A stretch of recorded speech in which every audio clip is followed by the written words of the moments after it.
నమస్తే welcome to our channel నేను మీ Bhanusri so ప్రస్తుతం మనమైతే ప్రజా దర్బార్ దగ్గర అయితే ఉన్నాము సో ఇక్కడ చూసుకుంటే కూడా చాలామంది వేల జనాభా సంఖ్య చాలా ఎక్కడెక్కడ నుంచో తరలితే వచ్చారు సో వీళ్ళ ప్రాబ్లమ్స్ ఏంటి అసలు వీళ్ళు అంటే ఇక్కడ వీళ్ళకి ఏ విధంగా అందుబాటులో ఉంటున్నారు వీళ్ళకి అంటే వీళ్ళ ప్రాబ్లమ్స్ ఏ విధంగా సార్ట్ అవుట్ చేస్తున్నారు ఇంత ఆల్రెడీ గత వారం కావస్తుంది గత పోయిన శుక్రవారం కూడా ప్రజా దర్బార్ అయితే ఏర్పాటు చేయడం జరిగింది చాలామంది కూడా వేల సంఖ్యలో తరలి వచ్చారు సో ప్రస్తుతం మనతో పాటు ఇక్కడ కొంతమంది పెద్దవాళ్ళు అయితే ఉన్నారు వాళ్ళతో మాట్లాడితే తెలుసుకుందాం నమస్తే సార్ ఇక్కడ అంటే ప్రజా దర్బారు ప్రజల కోసం ప్రజావాణిగా ఏర్పాటు చేయడం జరిగింది రేవంత్ రెడ్డి గారు అంటే ఫస్ట్ ముందుగా ఎలా అనిపిస్తుంది మీకు ఈ ప్రజా దర్బారు పెట్టేందుకు బాగానే అనిపిస్తుంది ప్రజల సమస్యలు కూడా మనం వినడానికి సీఎం గారికి డైరెక్ట్ వినిపించుకోవడానికి ఇది చేసింది మంచిది అని అనిపిస్తుంది అంటే ఇక్కడ డైరెక్ట్ సీఎం రేవంత్ రెడ్డి గారే మీకు అందుబాటులో ఉన్నారా అంటే ఇక్కడికి వచ్చి మిమ్మల్ని పరామర్శించడం కానీ లేకపోతే మీ ప్రాబ్లమ్స్ ఏంటో తెలుసుకోవడం కానీ దగ్గర నుంచి జరిగిందా ఇప్పుడైతే ప్రజెంట్గా మేము ఫస్ట్ వచ్చినాము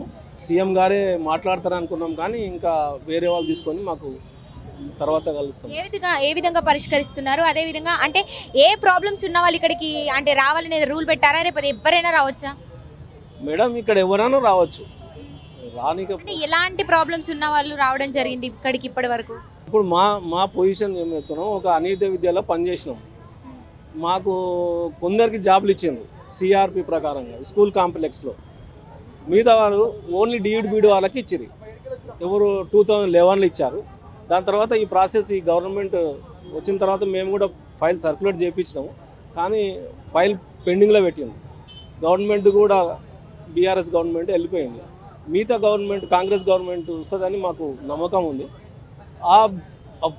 ఎప్పుడైతే ఫైల్ ఆల్రెడీ పెండింగ్లో ఉందో 7927 ఫైల్ నంబర్ ప్రిన్సిపాల్ సెక్రటరీ పేషీలో ఉంది ఇది మేము అదే ఫైల్ని ప్రాసెస్ చేయమని సీఎం గారిని కోరడానికి వచ్చినాం అయితే మేము ఇప్పుడు రిప్రజెంటేషన్ ఇచ్చినాం ప్రాసెస్ చేయాలి కొంతమంది ఏదైనా రిక్వెస్టింగ్ లెటర్ రాయడం జరుగుతుందా లేకపోతే కొంతమంది అట్లా లెటర్ రాయడం కూడా మనం చూస్తున్నాము అదేవిధంగా ఆధార్ కార్డ్స్ కూడా తీసుకొస్తున్నారు అంటే ప్రాసెస్ ఏ విధంగా కొనసాగిస్తున్నారు ప్రాసెస్ ఇప్పుడు గవర్నమెంట్ ద్వారానే మాకు తెలుస్తుంది అంతవరకు తెలియదమ్మా ఇప్పుడు మాతోనే కూడా రిప్రజెంటేషన్ ఉంది అంతా ఉంది మేము ఇచ్చినాం ఆల్రెడీ మేము ఇక్కడ నిలబడ్డాం ప్రభుత్వం గత ప్రభుత్వాలు కొందరికి ఇచ్చింది మాకు కూడా ఇవ్వాలని ఇంటర్ డిగ్రీ ఎస్ఎస్సి వాళ్ళకి ఇవ్వాలని మేము కోరుతున్నాం నమస్తే సార్ ఏం లేదు ఇప్పుడు మాకు ఇంతకుముందు మేము నాన్ ఫార్మల్లో పనిచేసాం ఎడ్యుకేషన్లో గత ప్రభుత్వము కొంతమందికి ఇచ్చింది మిగతా వాళ్ళు ఇంటర్ 10th డిగ్రీ వాళ్ళు మిగిలిపోయినాము రాష్ట్ర విభజన అప్పుడు మొత్తం పూర్తి స్థాయిలో నియామకాలు జరగలేవు ఈ ముఖ్యమంత్రి వచ్చినాక చేస్తున్న దానికి మేము ఒక వినతి పత్రం ఇచ్చినాము కాబట్టి మాకు ముఖ్యమంత్రి మీద నమ్మకం ఉంది చేస్తారని నమ్మకం ఉంది మీరే ప్రాబ్లమ్స్తో వచ్చారు సార్ లేకపోతే వీళ్ళకి ఏదైనా తోడుగా మాట్లాడడానికి వచ్చారా వీళ్ళకి సపోర్ట్గా మీరే నేను ఈ సంఘానికి రాష్ట్ర అధ్యక్షుడినమ్మా మాకు అన్యాయం జరిగింది ప్రభుత్వ వైఫల్యం వల్ల అధికార యంత్రాంగం లోపం వల్ల మాకు న్యాయం జరగలేదు ఆ న్యాయాన్ని ముఖ్యమంత్రి రేవంత్ రెడ్డి గారు తీరుస్తారని చెప్పి ఈ ప్రజావాణి కార్యక్రమంలో మాకు అపాయింట్మెంట్ దొరకలేదు కాబట్టి ప్రజావాణి కార్యక్రమంలో ఇంతమంది వేల కొద్ది భారీగా తరలి వస్తున్నారు కదా ప్రజలందరూ కూడా మరి లోపల ఏ విధంగా రెస్పాన్స్ అవుతున్నారు అంటే ఏ విధంగా అందుబాటులో ఉంటున్నారు వ్యవస్థ మంచిదే ముఖ్యమంత్రి గారు పెట్టినటువంటి వ్యవస్థ బాగా మంచిది కానీ ఇప్పుడు అధికారులు పాలకవర్గ నాయకులు దాన్ని ఎంతవరకు ఫలించే విధంగా ప్రజలకు ఇక్కడ దాకా కష్టపడి వచ్చిన వారికి వాళ్ళకు ఫలితం వచ్చే విధంగా పని చేస్తారా చేయరా అనే అపోహలో జనాలు ఉన్నారు కానీ అయినప్పటికీ కూడా చేస్తారు తప్పనిసరి పని అవుతుంది అని చెప్పి ఆశయ సంకల్పంతో ఇక్కడ దాకా వస్తున్నారు జనాలు పల్లెల నుంచి వెళ్ళి కష్టాల పాలవుతూ డబ్బులు ఖర్చు పెట్టుకొని మరి వారందరి పూర్తి వ్యవస్థను గమనించి ప్రభుత్వం తప్పనిసరిగా ఇచ్చినటువంటి అప్లికేషన్లను పరిశీలించి వాళ్ళకు తగు న్యాయం చేస్తారని చెప్పి ఆశిస్తున్నాను మరి మీరు ఇప్పుడు అంటే ఈరోజు వచ్చారు కదా ఎక్కడి నుంచి వచ్చారు మీరు నాది కరీంనగర్ అంటే ఈ తెలంగాణ రాష్ట్రంలో ఉన్న అన్ని జిల్లాల నుంచి వచ్చాం అన్ని జిల్లాలో ఉంది వీళ్ళ మేము స్టేట్ నుంచి తరలి వచ్చారు ప్రతి ఒక్కరు కూడా కదా ఒక్కొక్క డిస్ట్రిక్ట్ నుంచి రావడం జరిగింది మరి ఇప్పుడు లోపలికి వెళ్తే మరి ఇంతమంది ఉన్నారు కదా మరి అంటే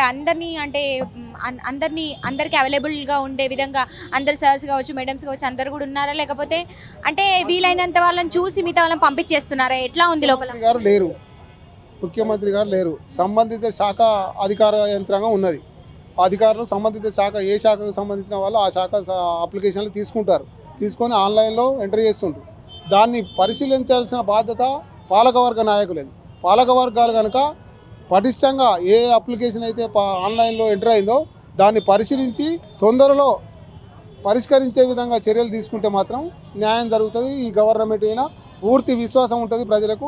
మళ్ళీ ఇంకోసారి కూడా గెలిపించే అవకాశాలు ఉంటాయి. అంతవరకు మాత్రం ప్రాసెస్ చేసి మీ యూట్యూబ్లో కానీ ఏది కానీ ఛానల్లో మాకు ఇస్తే మాకు న్యాయం జరగాలని మీ ద్వారా కూడా మేము కోరుతున్నాము. మీ ద్వారా కూడా సీఎం గారికి తెలవాలని. 20 ఏళ్ళు పనిచేసాం దాదాపు పైన. నల్గొండ జిల్లా మాది. మేము పెద్ద మనుషులు అయిపోయినాము. చాలా మంది పెద్ద మనుషులు అయిపోయినారు. ఉన్నోళ్ళు కొద్దిమంది ఉన్నారు, ఎక్కువ మంది కూడా లేరు. 20 ఏళ్ళు మా వాళ్ళు కష్టపడ్డారు. మేము 25 ఏళ్ళు కష్టపడ్డాం. దాదాపుగా విద్యాశాఖ కొరకు ఎంతో కృషి చేసినాం. మేము మా భార్య పిల్లల సేవ మొత్తం చేసినాము. రాత్రి మొదలు కష్టపడ్డాము. జీతాలు తక్కువ, జీతాలు సమయానికి ఇవ్వలేదు. ఇప్పటికైనా మాకు న్యాయం చేసి రేవంత్ రెడ్డిగా కాంగ్రెస్ ప్రభుత్వంలో మాకు న్యాయం చేస్తారని కోరుకుంటున్నాం తల్లి. థ్యాంక్ యూ తల్లి. ప్రాబ్లం ఏంటో అక్కడ అంటే చెప్పుకున్నారు, అప్లికేషన్ మా వాళ్ళే ఇచ్చారండి.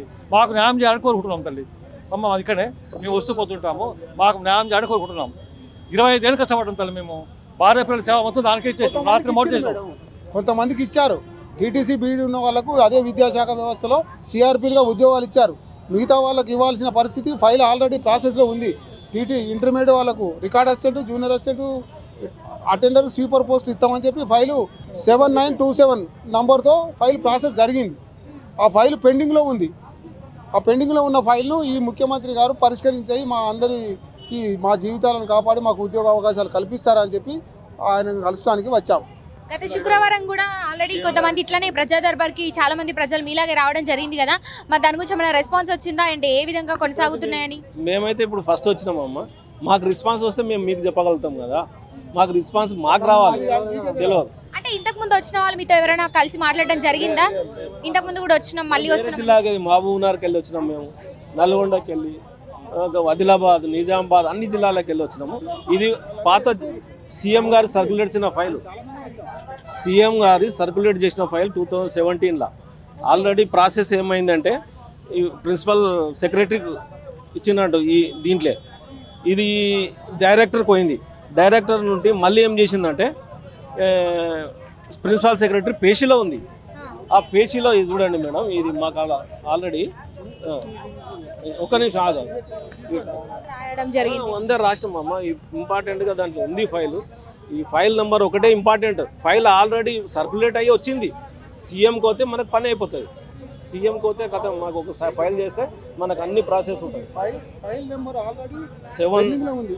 7927 ఈ రోజు నుంచి పెండింగ్లో గ్రూప్ ప్రోగ్రామ్ 1 ఉంది మేడం. ప్రిన్సిపల్ సెక్రటరీ దగ్గర దీన్ని పరిష్కరించి సీఎం గారు ఈ ఫైల్ను ప్రాసెస్ చేసి ఇంప్లిమెంటేషన్ చేస్తే మా అందరి జీవితాలు బాగుపడతాయి. అంతే తప్ప కొంతమందికి ఇచ్చారు, మాకు కూడా ఇవ్వాలని చెప్పి కోరుతారు. అది ఇవ్వాల్సిన బాధ్యత కూడా ఉంది ప్రభుత్వం పైన. రెండోదమ్మా, ఏజ్ రిలాక్సేషన్ టోటల్గా ఇవ్వాలి. వయోపరిమితి మాకు ఇస్తే మీకు వస్తాయి. కొందరికి పూర ఏజ్ బార్ అయిన వాళ్ళు ఉన్నారు, చనిపోయిన వాళ్ళు ఉన్నారు, చాలా సంవత్సరాలు పనిచేసిన వాళ్ళు. మినిమం ఏజ్ రిలాక్సేషన్ చేసి ఈ ఫైల్ని మాకు ప్రాసెస్ చేస్తే జిల్లాకు 300 మంది, అంటే 9 జిల్లాలు లెక్క ఉంటాయి మాకు. పాత జిల్లాలో 9 జిల్లాలే. హైదరాబాద్లో మాత్రం ఈ స్కీమ్ లేదు. ఈ 9 జిల్లాలు పాత జిల్లాలకు మాకు ఇస్తే జిల్లాకు 300 అంటే 3 9 27 2007 3,000 పోస్టులు ఇస్తే మేము అందరం దీంట్లో వస్తామని గవర్నమెంట్కి విన్నవించినాము, ఇస్తున్నాము అమ్మ. అంటే లోపల అప్లికేషన్ మీ ఫైల్ని ఆన్లైన్లో ఎక్కించడం జరిగిందా? వాళ్ళు ఎలా రెస్పాండ్ అయ్యారు? మేడమ్స్ కానీ ఏం మాట్లాడారు, ఏం చెప్పారు మీకు? ఫోన్ మెసేజ్ ఇస్తాము, ఫైల్ తీసుకున్నారు, పెట్టుకున్నారు. మా సెల్ నెంబర్లకు మెసేజ్ వస్తుంది, మీరు కలవండి అని చెప్పి. మళ్ళీ ఇంకోసారి రావాల్సి ఉంటుంది ఇక్కడికి? రావాల్సి. వాళ్ళు ఎక్కడ పిలుస్తారు అనేది అక్కడ ఫోన్ కానీ మెసేజ్ కానీ ఏమో వస్తే ఇదంతా కూడా పరిశీలించి ఫస్ట్ ఈ డాక్యుమెంట్స్ అంతా కూడా వెరిఫై చేసుకున్న తర్వాత మీ ఫోన్కి మెసేజ్ వస్తుంది. దాని తర్వాత మళ్ళీ ఒకసారి మిమ్మల్ని వాళ్ళు కాంటాక్ట్ చేసి కలవడం జరుగుతుంది. అవునమ్మా, అంతేనమ్మా. Thank you. మీరు కూడా మా ప్రాసెస్ మేము చెప్పిన వాళ్ళ గవర్నమెంట్కి తెలియపరిచే వరకు మీరు చేయాలని మిమ్మల్ని మేము కోరుతున్నాము. తప్పకుండా తప్పకుండా. మీరే ఇట్లా గుండుగుత్త కాకుండా ప్రజా దర్బారు ఏ జిల్లాకు ఆ జిల్లా పెట్టి ఒక మినిస్టర్ ఉండి, ఏ జిల్లాలో ఉన్న మినిస్టర్ ఉండి ఆ ప్రజా సమస్యల్ని కలెక్టర్ ఎదుట ఇదే సోమవారం ప్రజావాణి పెట్టినట్టే కాకుండా ఈ సమస్యని పరిష్కారం చేయడం కోసం ధరణి, ఇప్పుడు ఎడ్యుకేషను, రెవెన్యూ అన్నీ ఒక్కనే కుప్పేస్తున్నారు. ఇప్పుడు అప్లికేషన్లు అన్నీ ఒక్కనే ఇస్తారు. దాన్ని వెరిఫికేషన్ చేస్తారా చేయరా అనేది కూడా నమ్మకం లేదు. కాబట్టి ఏ జిల్లాలో ఉన్న మినిస్టరు ఆ జిల్లా కలెక్టర్ని, రెవెన్యూ వాళ్ళని, ఎడ్యుకేషన్ వాళ్ళని, నీటిపారుదల వాళ్ళని అందరినీ కూర్చోబెట్టుకొని ఎక్కడికెక్కడ సమస్యని అక్కడ సంతకం పెట్టి కలెక్టర్ గారు ఏ పేజీకి ఆ పేజీ పంపిస్తే సొత్తరం పరిష్కారం అయ్యేటట్టు ఉంటుంది. కొత్త ప్రభుత్వం ఆ మార్గంలో నడవాలని ప్రజలు ఇట్లా జిల్లాల వారీగా రాష్ట్రానికి వచ్చి ఇంత ఇబ్బంది పడుతున్నారు కాబట్టి అది ఆలోచించి ప్రభుత్వం కూడా ముఖ్యమంత్రి గారు ఆ ఆలోచన చేస్తారని, ప్రతి కలెక్టర్ ఆఫీస్కి ఏ సమస్య ఉంటే ఆ సమస్య కలెక్టర్ ఆఫీసులో పరిష్కారం అయ్యేటట్టు ఒక మినిస్టర్ గారిని లేదా మినిస్టర్ కార్యదర్శి గారిని కేటాయించి ప్రభుత్వం అతి త్వరలో ఈ 3 నెలల్లో టైం ఇచ్చారు కాబట్టి ఈ 3 నెలల్లో వాళ్ళ పని విధానం ఏవైతే ఉన్నదో అది పరిష్కారం అయితే గత ప్రభుత్వం ఉద్యోగాలు ఇవ్వలేదనే నిర్ణయం ఉంది కాబట్టి ఆ పోకడ పోకుండా కొత్త ప్రభుత్వం ఇవి ఉన్నటువంటి సమస్యల ఉద్యోగాలు కానివ్వండి, కొత్త పోస్టులు కానివ్వండి కల్పించి అందరికీ న్యాయం చేస్తారనే ఆలోచనతోనే ఈ కొత్త ప్రభుత్వాన్ని ఎన్నుకోవడం జరిగింది. కాబట్టి అన్ని శాఖల వాళ్ళు ఏ శాఖకు ఆ శాఖ ప్రక్షాళన చేసి ఈ పరిష్కారం దిశగా పోవాలని మీ ద్వారాగా మీడియా ద్వారాగా మా అభిప్రాయం తెలియపరుస్తున్నాం. రైట్, మీరు చెప్పింది ఇప్పుడు స్టేట్ నుంచి అందరు కూడా ఒక్కొక్క డిస్ట్రిక్ట్ నుంచి ఒక్కొక్కరు తరలి రావడం జరిగింది. అంటే ఒక్కొక్కరు డిఫరెంట్ ప్రాబ్లమ్స్ ఉన్నాయి, ఒక్కరే అందరు అన్ని ప్రాబ్లమ్స్ మీద రారు కదా. సో ఇక్కడ ఒకే ప్రాబ్లం వాళ్ళకి కాకుండా అన్ని ప్రాబ్లమ్స్ కూడా వాళ్ళు కూడా తెచ్చి ఒకే దగ్గర సబ్మిట్ చేస్తున్నారు. కాకపోతే ఇది వాళ్ళకి వెరిఫికేషన్ చేసేంత టైం చాలా కాలేదు, ఎందుకంటే ప్రతి శుక్రవారం కూడా చాలా మంది వస్తున్నారు కాబట్టి డిస్ట్రిక్ట్ ఇట్లాంటిది పెట్టాలి ప్రజా దర్బార్ అని చెప్పేసి మీరు అంటున్నారు, అంతేనా? అవునండి, మేము కోరుకునేది కూడా కొత్త ప్రభుత్వాన్ని అదే. ఆ దిశగా పోతేనే వాళ్ళకు కూడా మంచి పేరు వస్తుంది. రేవంత్ రెడ్డి గారు పాత పద్ధతి కాకుండా కొత్త పద్ధతి చేసారు, అందరికీ న్యాయం చేస్తారు అనే వాయిస్ ప్రజలకు వినిపిస్తే మళ్ళొక్కసారి కూడా ఆయన రావడానికి కూడా ఆస్కారం ఉంది. కాబట్టి ప్రజలలో అట్లా మమైక్యమై ఆ పని విధానం చేస్తారని మీ ద్వారాగా మేము అందరం కోరుకుంటున్నాం.